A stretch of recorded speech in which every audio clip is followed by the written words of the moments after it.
To remove the rear light on the MK5 Golf, there are two 10mm nuts. The lower one you'll be able to get with a spanner, the top one you might have to use a socket.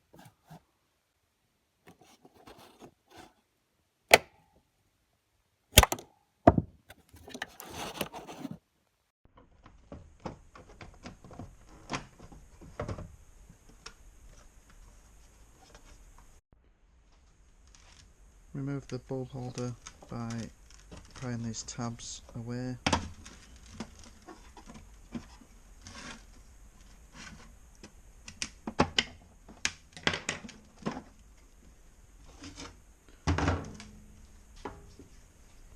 The outer two bulbs are both P21W and the centre bulb is a H6W.